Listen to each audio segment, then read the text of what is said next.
Good afternoon. I am Chandan Raikar from Department of Media Studies, School of Arts, Humanities and Social Sciences, Reva University, and I will be a host for today's webinar. We make sense of what we see based on our own judgment, as well as past experiences and sometimes based on our worldview or outlook.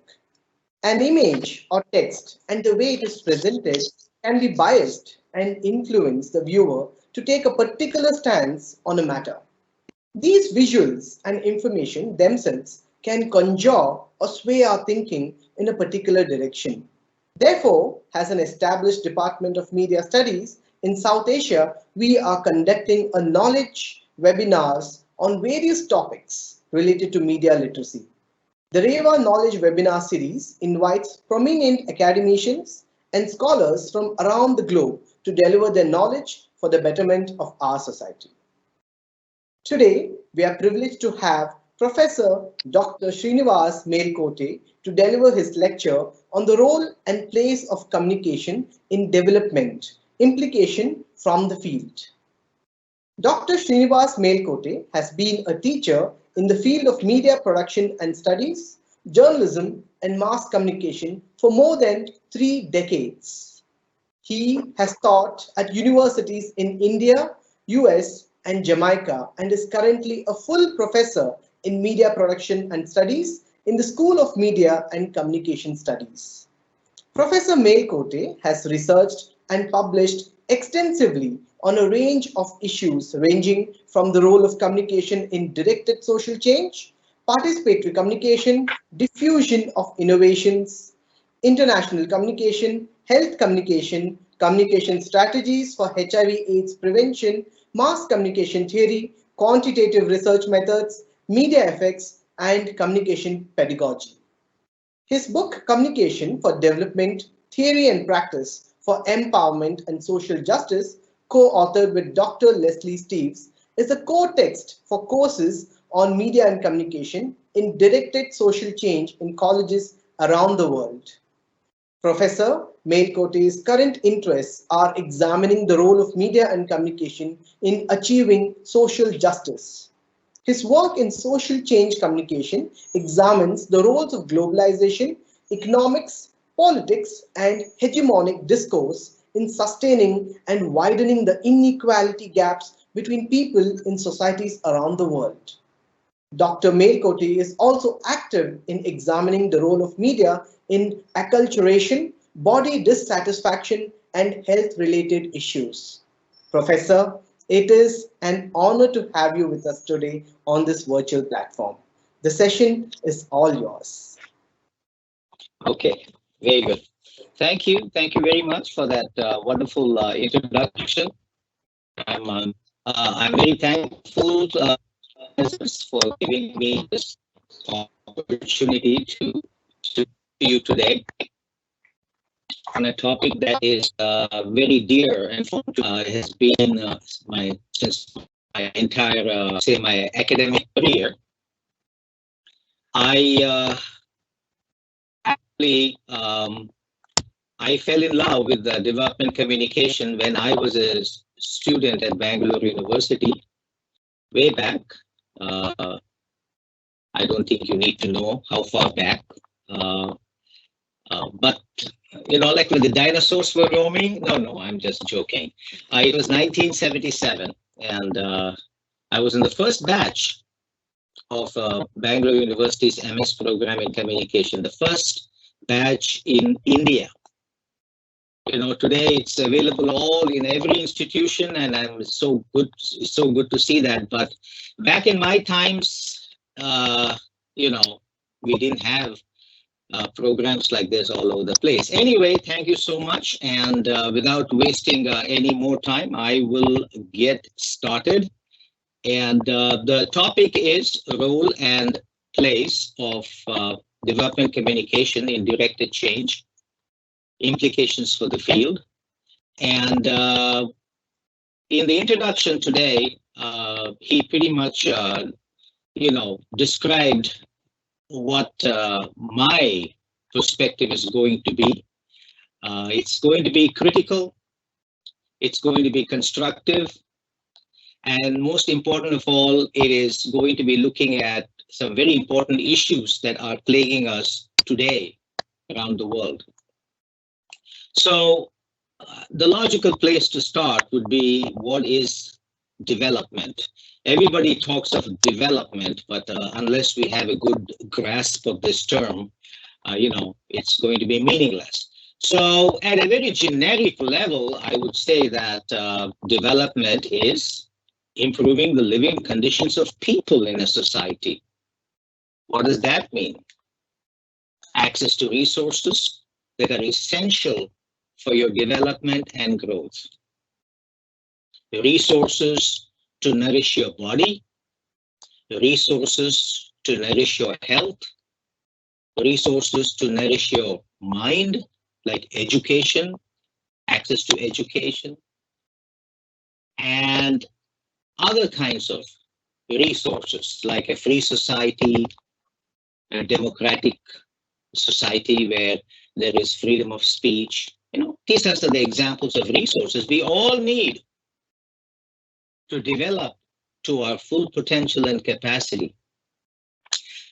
Of course, for the longest time, development has been seen more as providing the socio-economic resources, and so like providing food, clean water, basic medical care, basic education. These are some of the important sectors in development, because these are so important for us to be equipped, to be functional in our societies. Okay. However, in the last 30, 40 years, and I'm so glad that I have been able to view this from its childhood days. Like in the 1970s, we were in a stage where development, socioeconomic resources development was considered very important. India had these 5-year plans, and there was a lot of emphasis on what communication and mass media can do to aid in development. That was the time period, and then we moved along to the 80s, the 90s, and then the new century, and 2000s, 2010s. And all along the field, as I see it, of course, changed. Its avatar changed. And so that is basically what I'm going to be touching on briefly with you today, to take you with me on a journey of the story of development communication, or the role of media and communication in development. So having said that, today the view of development is expanded from what we used to have in the 1950s and 1960s, and maybe even the 1970s. So if I were to put it in a sentence, and by the way, everything that I'm talking to you today is in my book with Leslie Steve's 2015 book.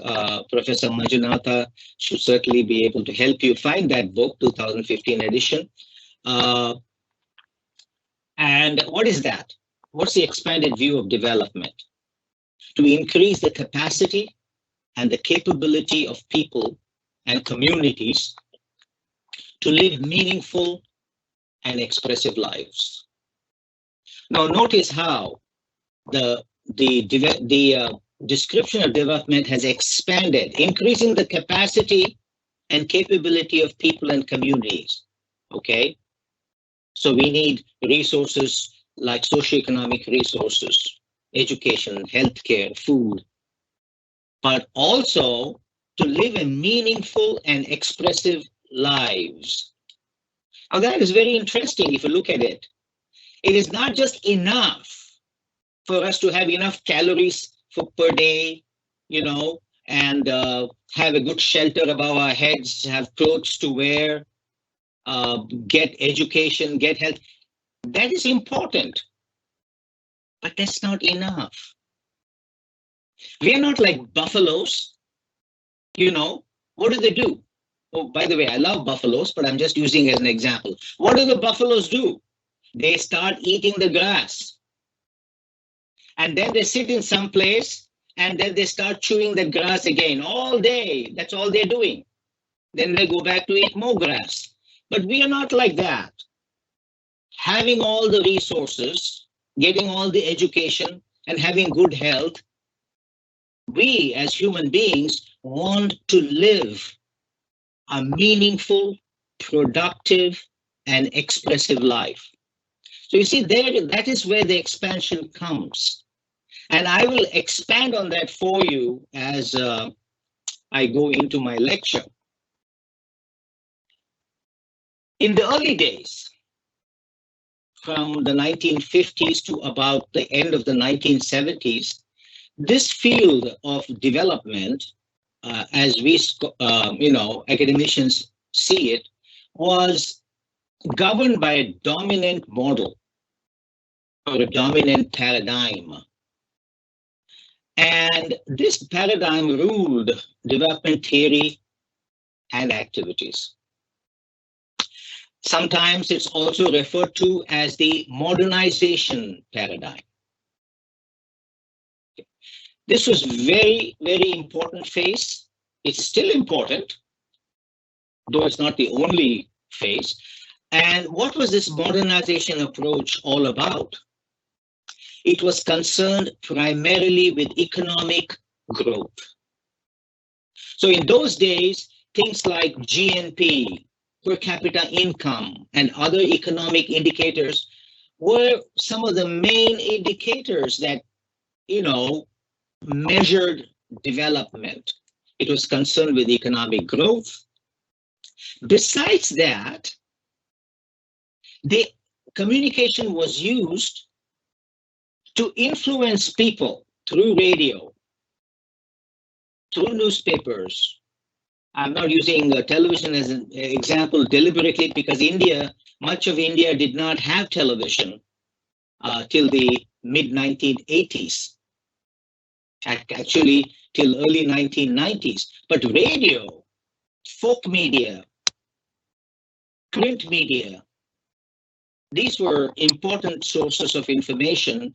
These vehicles were used to inform people about different things, like what is what are good things to eat. Make sure you have green leafy vegetables. What are the ways to take care of new babies, health-related information, and all of this, and also to have the right attitude. They wanted the people to embrace the idea of modernization that was being propagated to them. We call this as social engineering,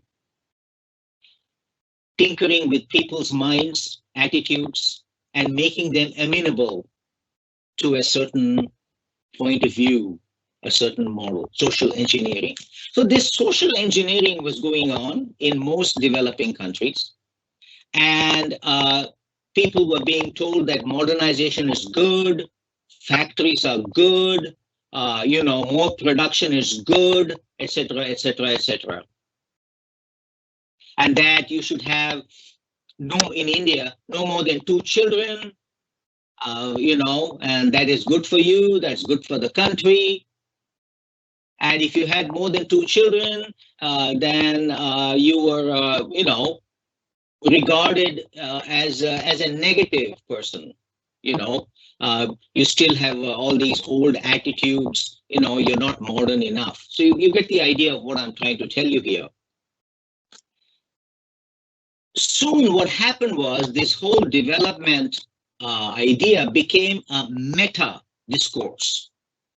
A meta discourse is something that happens at the highest levels of society, where basically we are told and we believe in a certain order of things, a certain kind of reality. And our society, our elders, our government, they keep telling you this. And that is called the meta discourse. Okay. So that was the dominant paradigm. What was the role of communication in this paradigm? When I say communication, I'm also including the mass media. And today, of course, in India, we also have television. We have other kinds of online media, new media. Mass media in the earlier modernization approach, 50s, 60s, 70s, maybe part of 80s, 1980s also, had a very special place, mass media. Governments around the world, including India, use it regularly to disseminate development messages to the people. And communication channels and media were prized for their transmission value. You know what transmission means. Transmission is transmitting something from point A to point B. And in our case, we are talking of transmitting media, transmitting messages. So communication channels were considered very important because it was thought to be very important at that time that we need to tell the people. We need to tell the people that they should boil water before they drink. We need to tell people this. We need to tell people that. So mass media were used as transmitting agents from the source of communication, usually an elite, to the receiver. What was the meta discourse here? Something that at a higher level, that information is the missing link. That the reason that people are not adopting innovations, modernizing innovations, etc., is because they don't know. Maybe if we just told them that hey, you should be eating more vegetables in your diet, then maybe they will know. Maybe we should tell them that you should always boil the water because they don't know. Tell them, and then, the matter is solved. So information was considered as the missing link, and all we needed to do was provide that information. The development idea depended on transmission of information from exogenous sources. What do I mean by exogenous sources? People and entities outside your system. Okay? For example, if you're looking at Bangalore and Karnataka, it would be Delhi, New Delhi, the union government telling things, a source that is not local. Or it could be outside the country. It could be from the United Nations. It could be from USA, and so on. So during this time, all of this prescriptive information that was coming out of the mass media was always from expert sources outside a particular society. Most of the time, it was from Western countries like UK, USA, France, Germany, and so on, because they were considered as the models of modernization. And countries like India were told to strive to become like these countries in their material growth. That was the goal. These models of communication tended to be linear, that is straight line, one way, as I explained to you just a minute ago, from source of communication to the receiver. So that is basically a little bit of description about the role of communication in a development process. Now, what happened? What was the result?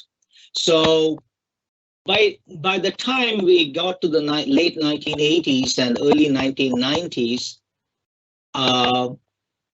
the evaluations and the results that were seen in all the developing countries around the world showed that the dominant paradigm of development did not always yield successful outcomes or goals. For example, this trickle-down approach, that is, feeding information from the top and letting it trickle down to the bottom, did not really work very well. What happened was the macro indicators of economy, like poverty and distribution of wealth, like inequality, actually increased from the 1950s and 60s. Inequality was going up. Poverty was not going down. So what was going on? We told people, and we had all these mass media campaigns, why is it? And indicators showed that the poor and the vulnerable were worse off than they were earlier. A lot of the blame was put on not just the people in the developing countries, but on their culture, on their religions. I have read textbooks as a student where they said, oh, the problem with India is Hinduism or Islam, because our Buddhism, these religions, they transmit attitudes and values that are not consistent with Westernization. So we need to change the people's culture, their ways of living, etc., etc. So very negative view on local cultures and religions. And so what happened was this dominant paradigm of development encouraged a certain model of development with no other viable alternative. And what was this model of development that was propagated by Western countries? Industrialization. You need to have more industries. You need to, you need to have more factories. You need to produce and produce and produce.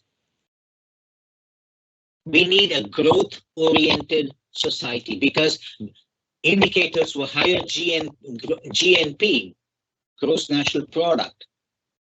And so we want people to spend more because these were the macroeconomic indicators. And so we were trapped in a situation where the Western model of development became the only model of development. And everybody who wanted to develop had to go through the same path.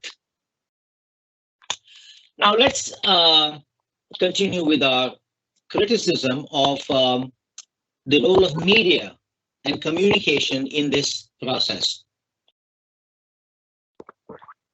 Mass media did not function as an independent variable.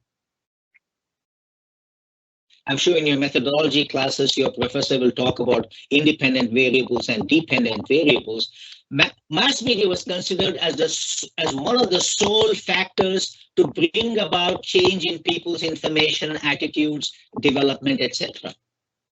But they looked at it as like mass media is all by itself.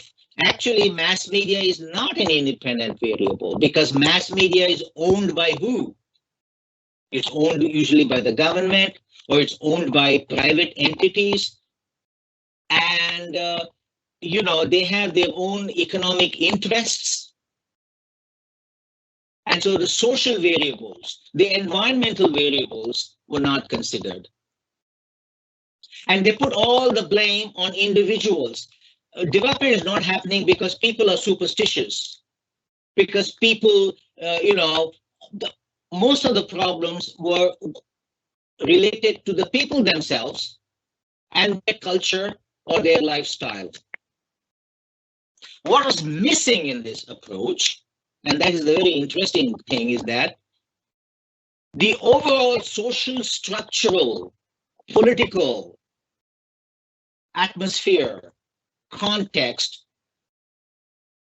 was not considered. There was an 800-pound gorilla sitting in the room, and they were not addressing the gorilla. They were not able to see the gorilla. So let me give you one or two examples of what I mean here, the social, political, structural constraints. Okay, you want people to boil water. That's a very good idea. But you know what? Most people, especially people in rural areas, they get no water at all to boil. They get water a few hours in a day. Most places you get polluted water. Why? Why should people be getting polluted water? Why is it water is not even available? People in rural areas have to walk miles and miles to go get water. Okay. People have no information. I'll take one more example, then I'll move on. Okay. But why is it people have no information? Because most children, particularly in rural areas, get substandard education. There's one teacher schools, and sometimes even that one teacher is not there for months. Okay. So these are the larger social structural constraints. Nobody looked at that. But instead, they were blaming the people, they were blaming the culture, they were blaming everything else.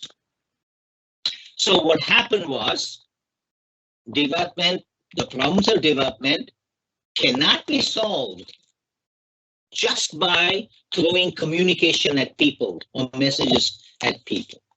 So that's a very, I think, a good description of what happened. And now I'm going to go a little faster because I do have to finish this in the time that is given to me. In the late 1980s, I would say in the 80s, the idea of this one-way linear model of communication changed. It transformed, it expanded, and the idea of participatory communication became an important concept and practice. Participatory communication, by the very description, tells you what? And communication requires participation of all the entities in the process. The sender plays an important role, but the receiver also plays an important role. So participatory communication is a democratic participation of all the actors in the process. And it is addressing a very important idea about communication. What is communication? If you look at the etymological origin of the word communication, it means building closeness, building commonness. We use communication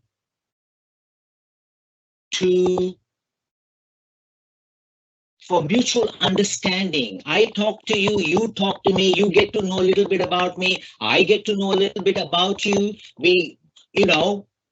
This is how communication takes place. Now, it's not a one-way process. So participatory communication signifies an important element, that is to achieve mutual understanding. It also signifies a co-equal exchange of knowledge and information between the actors. It signifies a discursive negotiation of validity claims. I know these are all very big words. Validity of things around you, what they mean to you, what they are.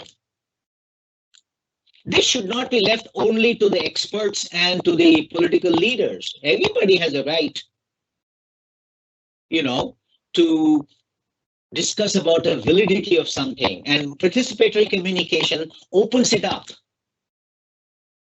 So if an expert says, you guys don't boil water, then I, the receiver, would say, excuse me, even if I boil the water, it's of no use because the water is polluted. See how the validity claims are different? Both have, their own idea of what is validity.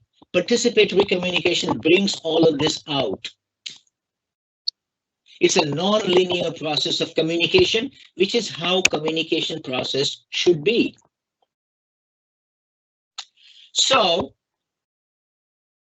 participatory communication became an important idea starting around late 70s, early 80s, and a practice. And it was incorporated within the theory of communication. So, moving along then, but there was a little bit of a problem here. Participation for what? Okay. So what happened was, while the communication processes started accepting more and more participatory approaches, like more feedback, in the case of mass media, more feedback, more programs produced by locals. These are some examples of participatory communication. But the whole idea was, okay, that is good, but what are we participating for? Okay, we are participating for this kind of development. But the problem is, as I've explained to you, poverty is not going down. Inequality is going up. That is the reality. We are able to put people on the moon. We are able to put little machines on the moon, on Mars, but we cannot solve world hunger. It doesn't make sense. We can easily solve world hunger if we wanted to. So, participation for what? So what happened was, the major criticism of the participatory model was that, I'm trying to see how best I can explain that. It was towards an idea of development, a notion of development, that was not looking at all the factors that are impeding development and happiness among people. I told you about the 800-pound gorilla. That was the problem. And so there was a lot of participation.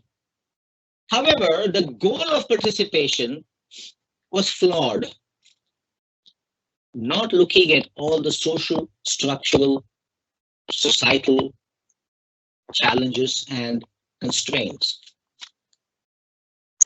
So as I see it, this is very interesting because I lived through this.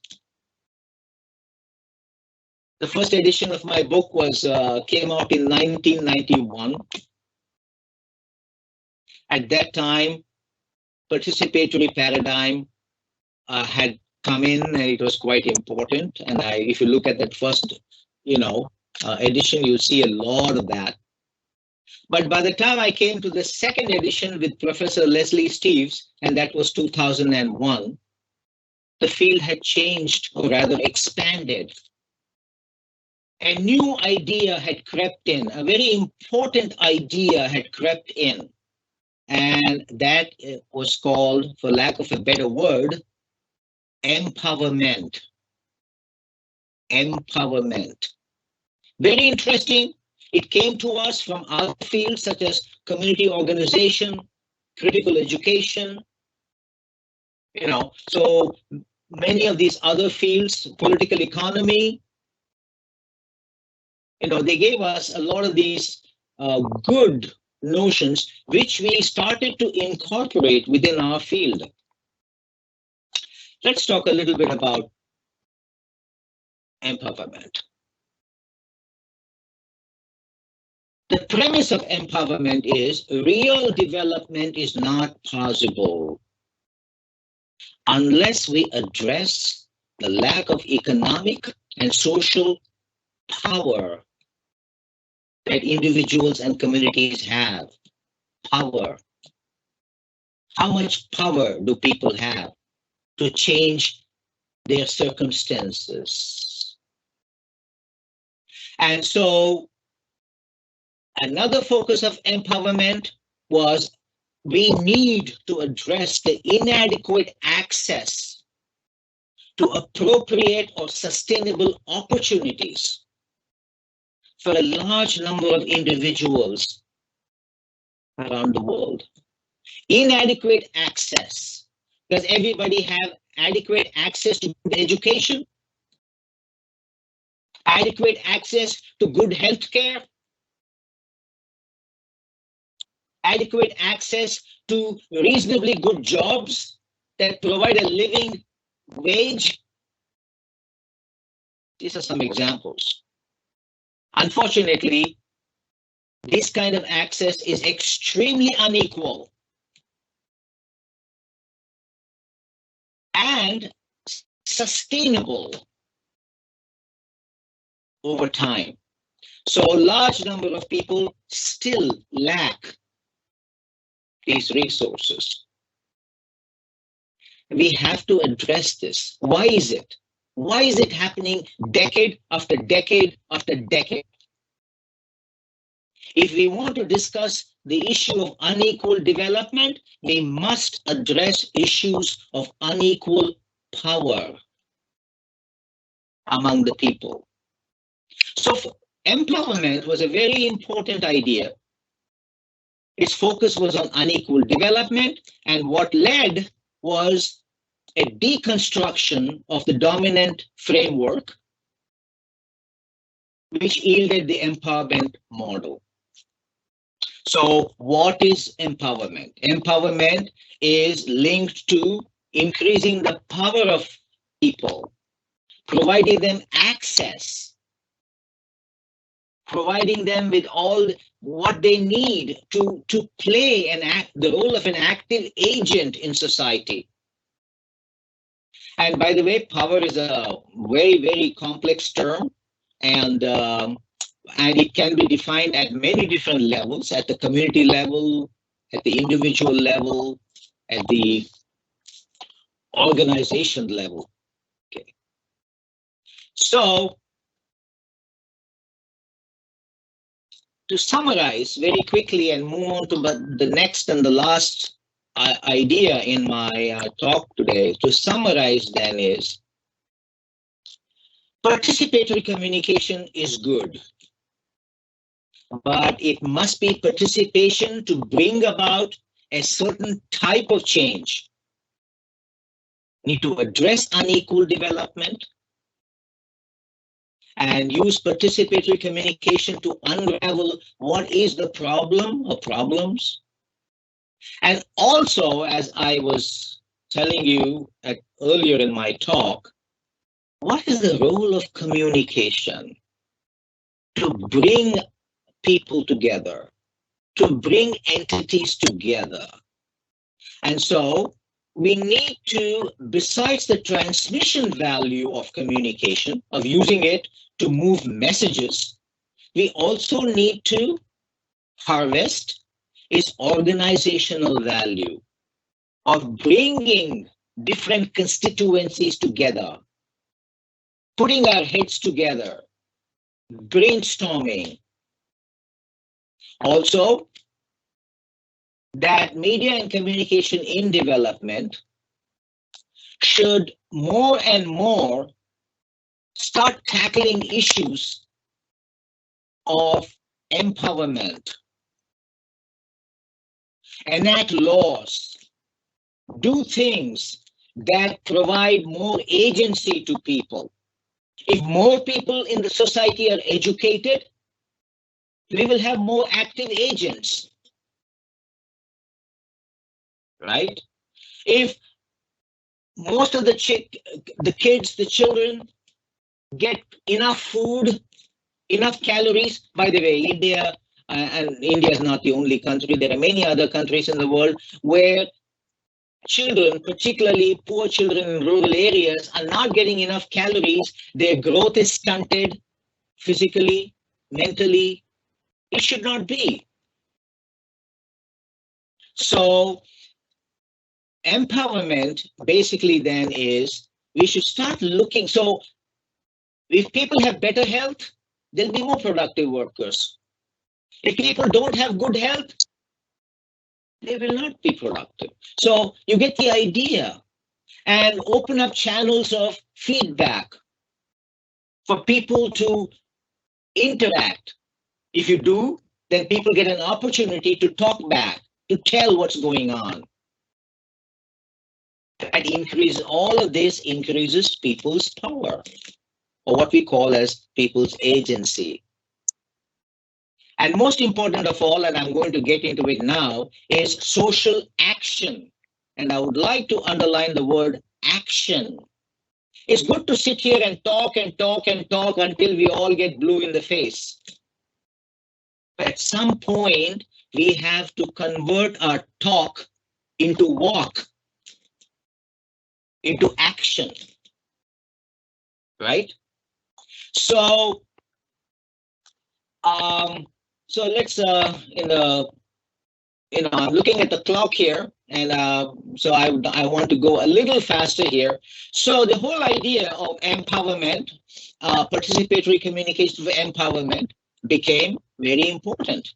And so the whole idea is what? We need to facilitate critical awareness. People have to be critically aware. Why is this not happening? Why is it my child cannot get good education? Why is it my kid cannot see a doctor? Rather than it's the gift of God. Facilitate community power. Build strong interpersonal relationships. Make local organizations more effective. Give them more power. And as communicators, help organizations and individuals to become active agents of change rather than passive receivers of change. So there's a lot of implication here, and I don't have too much time for that. So I want to move on to a very important topic, not that you don't know about it.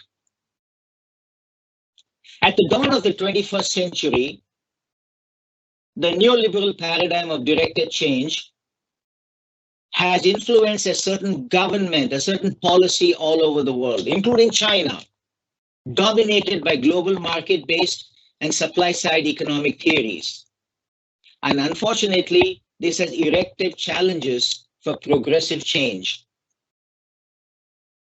Today, inequality is at its highest since the 1920s. For example, in the United States, the income share of the top 1% of the population has increased steadily from a high in the 1920s.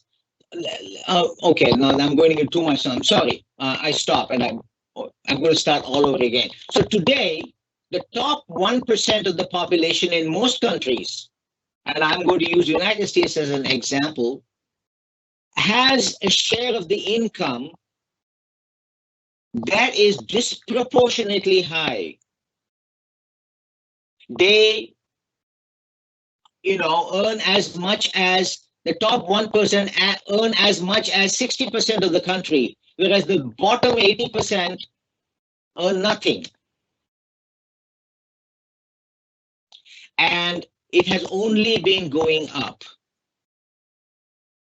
So that is the situation today, and I don't want to get into too much of detail, but I'll be happy to answer questions. The big question to us today is, how can media and communication and theories play a useful role to tackle these challenges of today? that is producing inequality and injustice. Last year, when the COVID problem hit India, which was one group that was the most affected negatively? The migrant labor. They were left high and dry. No buses, no transportation to their homes, no wages, no income. They were just left there. Some of them had to walk hundreds of kilometers back home. You call this as justice? And by the way, this is not the only example. This is the example that comes to my mind right now. So I will offer my perspective for a new avatar of development communication and present a model. Okay. We need to focus on the risks and dangers that are differently distributed around the globe between the privileged people and the marginalized people and communities. Some people get very good education, others get no education. Some people get freedom of speech, others get no freedom of speech, etc., etc. We need to, if we are really interested in progressive development, we need to address this. Okay. So to summarize this whole thing and to go faster, I'm going to define social justice. That's another big term that is being used a lot around the world these days. I'm going to summarize social justice very quickly. It includes two indicators: emancipatory freedom or emancipatory politics. That's one. What is that?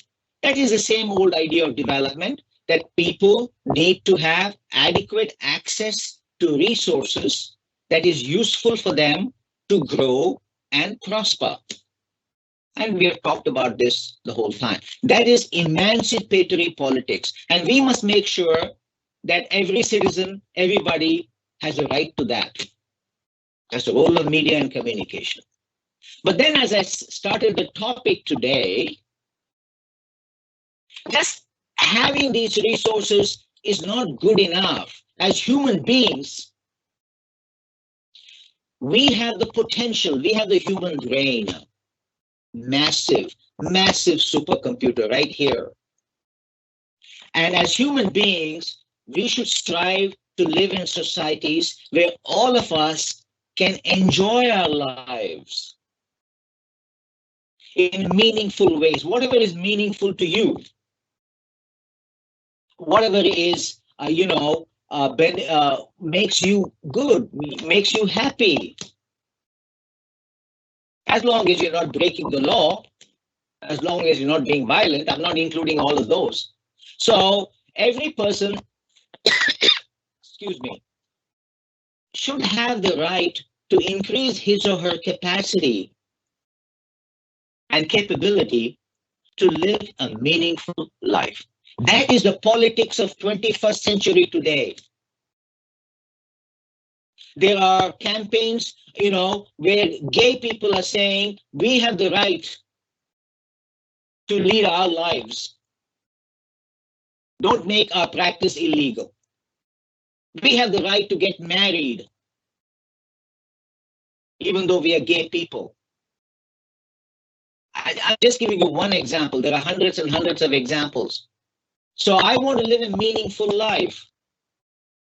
I'm not hurting you. I'm not hurting the country. Let me be. Or certain practices. So social justice involves emancipatory politics and life politics.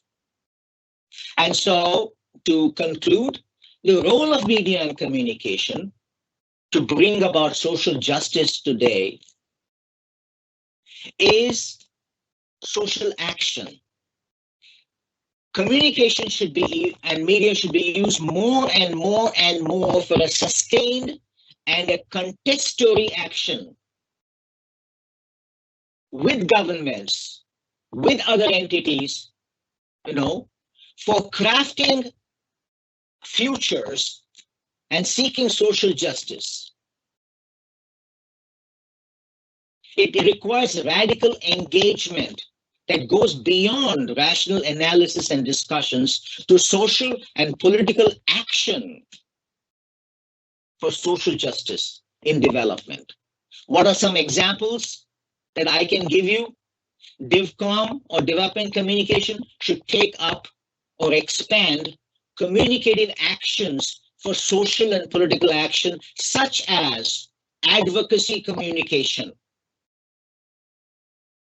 influence the leaders, be an advocate, empowerment related communication, resistance communication. People should be able to protest, to resist, freedom of speech, freedom to protest, networking of constituencies, community mobilization. You have to take the whole village with you. You have to mobilize the community for action.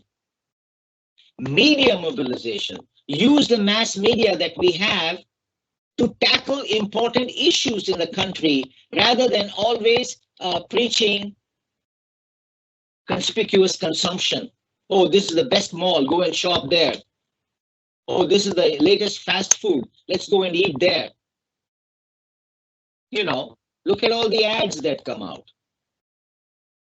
So we need media mobilization to tackle some of the important issues that are affecting our,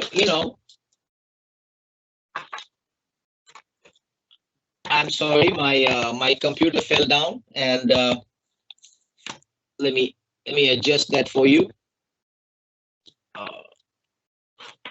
Okay, there we go.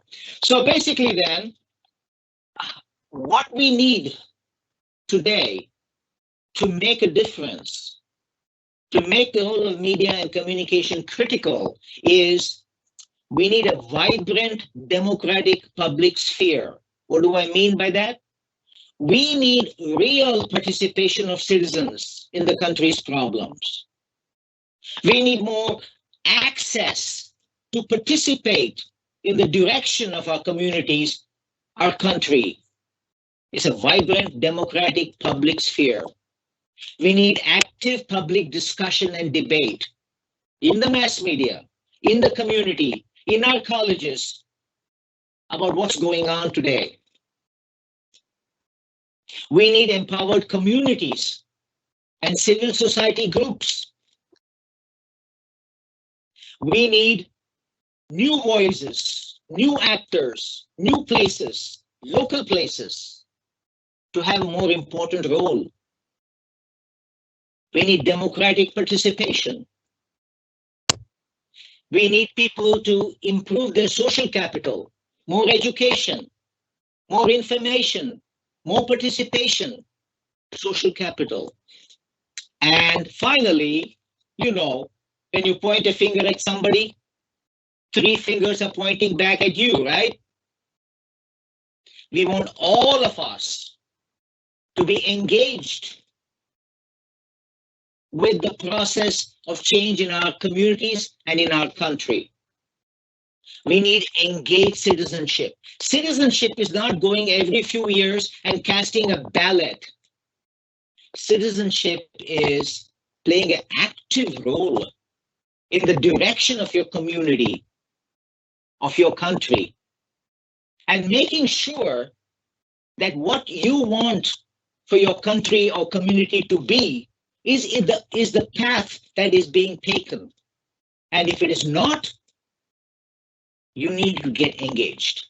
I think that's my time for today, and thank you very much, and I look forward to any questions. Yes, sir. There are questions. This question is from, okay, it's from Anonymous.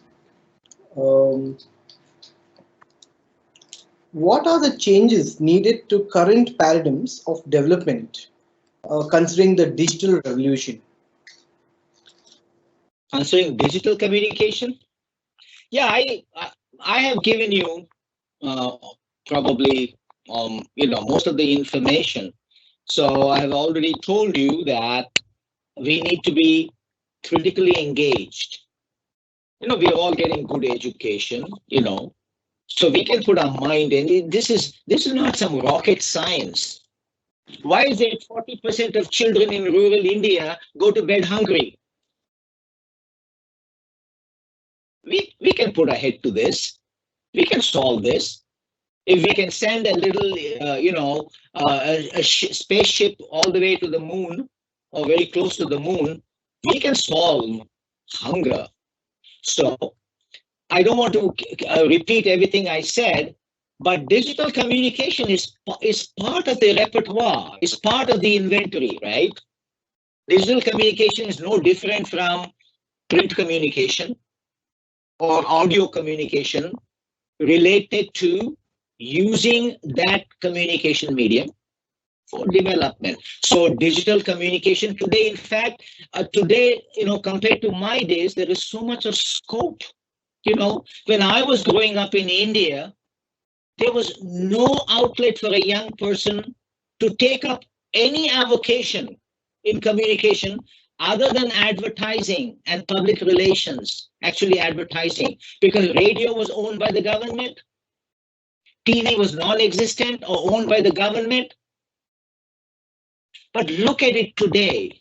Look at all you have. You have, because of the new information technologies that you have grown up with in the last 20, 25 years, you have so many things at your fingertips that you can use. And for example, the latest sensation is TikTok.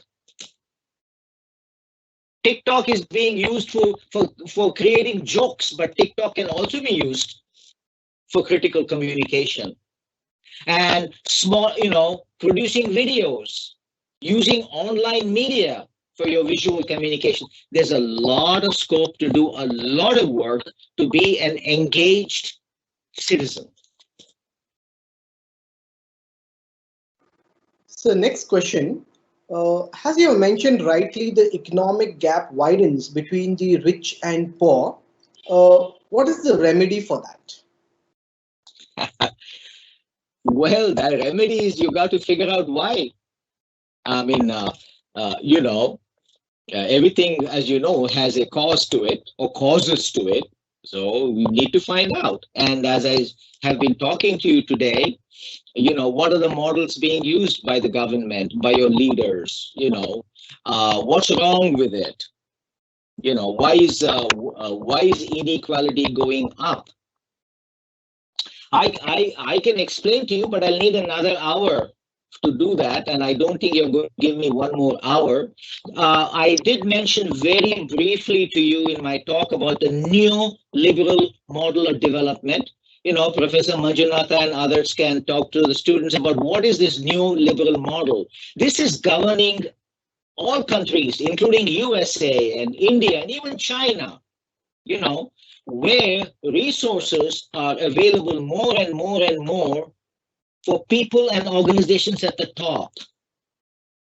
And it is creating this whole idea, that I want my freedom. Freedom is very important, but nobody is asking freedom for what? And so what is happening is all the laws around the country, in US, for example, are being dismantled. For all tax, for example, the high taxes that were being levied on the rich, Donald Trump came and he removed the taxes. Today, corporations in America don't pay any tax, zero. And these are multinational corporations, they're paying zero tax. Whereas you and I have to shell out thousands, of dollars I have to pay tax. But GE, General Electric, pays zero. Why? Why? Rich people can hide under all kinds of tax deductions. You and I cannot, because we get our income from a job. Everything is transparent. We can't hide. Why? People can take their money and put it away in Switzerland or in Cayman Islands. Why? How? So This is the neoliberal model, and we need to start questioning that. I'm not saying it's not being done. It is being done. We need to question this. These are some of the reasons why our tax laws, our rules, our government, whatever related to that, is resulting in this inequality. In 1970s, the ratio of income between a CEO of a company and an ordinary worker in that company was 1:30. He or she, earned as much as 30. Today it is 1:330. The income of the top CEO and the ordinary worker. The wages of the worker have not gone up since 1977, but the wages of the top 1% has kept going up and up and up, and as we speak, it is still going up. So it's there, and we need to put our mind around this. We need to be engaged citizens and use our media and communication for that purpose. So one more question. This is from Olivia. She asks, what are your thoughts on artificial intelligence in development of communication? Oh, what are my thoughts? Well, as you know, artificial intelligence is still, it's not made a big splash. But as you and I know, we've seen what artificial intelligence can do. And I don't have all the answers to your question, but I can certainly give you a few of my own perspectives. Artificial intelligence is going to make machines extremely powerful. It's going to create a havoc in our societies. You have seen what is happening, even without artificial intelligence. Countries like US, India are taken over by conspiracy theories, by information that is fake. Okay? I am a member of a lot of groups, WhatsApp groups from India. And I'm amazed at some of the things that get forwarded. Just nothing but conspiracy theories. Oh, COVID is due to 5G. Ever since we went from 2G to 3G to 4G to 5G, there is no evidence. Remember, now you're all university college students. For everything, there has to be a theory. Theory means what? Research evidence gathered from the field, not my pet theory and your pet theory. Where is the data? Theories are built on research studies. Research studies come from data, right? And so anyway, so that tells you a little bit of where I'm going, and I think we are running out of time. But I'll be happy if you want to email me some questions later on. Please do so. All right. Okay. So that means we can end the session here. I think. Can we take one more last question, sir? Oh yeah, I can take, sure. Okay. There's a question who asked, what is the relevance of Gandhi today in terms of development, in terms of the tools that we're going to use for development? Well, okay.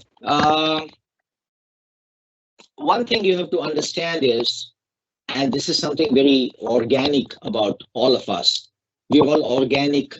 We are all organic entities, right? We grow. But our social organizations are also organic. Even they grow, they change. So let me start by saying that Gandhiji played a very important role at a certain time in history. Not all of his views may be relevant today. For example, Gandhiji, what did he say? He was, pro self-sufficiency.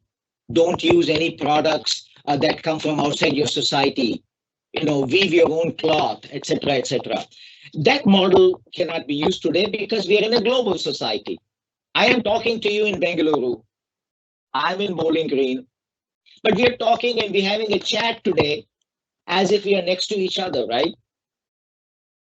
Global society. So we can't take that away, even if we liked it. We are part of global society. We'll continue to be more networked into a global society. So there are some things that may not be relevant, but Gandhi said a lot of things that are very relevant today. He put emphasis on local issues, locality. Gandhi was for active communities. He was also a man who practiced what he preached.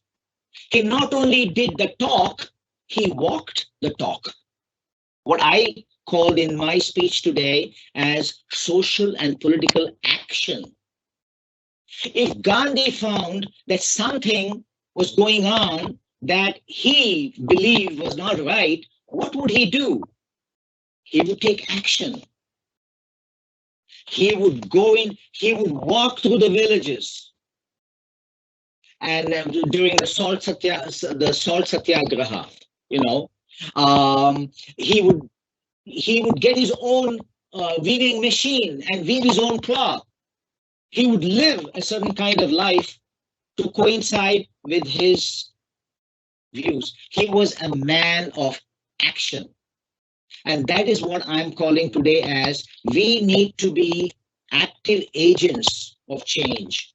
Don't allow change to be dictated by others. It's not going to happen. Okay? You have to be a participant and not just voting in the election, but also, keeping abreast of all the issues around you, supporting issues that you think are right, going on the street, signing a petition, whatever it takes, social political action, and be a part of network groups that you agree with. Okay. So that way, I think Gandhi has a lot of relevance in terms of development. Thank you for that, sir. Thank you for answering most of our questions. Professor, that was a very knowledgeable session. On behalf of everyone, we would like to thank Dr. Srinivas Melkote for spending his precious time with all of us in this virtual platform. His lecture on the role and place of communication in development has enriched our perspective on how resources and essential knowledge on its usage needs to be disseminated to the society who needs it the most. We were also able to learn about the presence of globalized forces and mass communication tools that made communication possible, but simultaneously, it was surprising. In a globalized world, information could not be delivered to the most needy section of the society because of religious dogma, cultural conviction, socio-economic power, and voluntary participation. Dr. Melkote's lecture has acknowledged the invisible variables that could obstruct the process of development in third world societies. His knowledge, acquired from decades of academic and research experience, has made the session truly wonderful. I'm sure all of you have found this session knowledgeable and interesting. Oh, thank you. Thank you very much for giving me the opportunity, and I wish you well.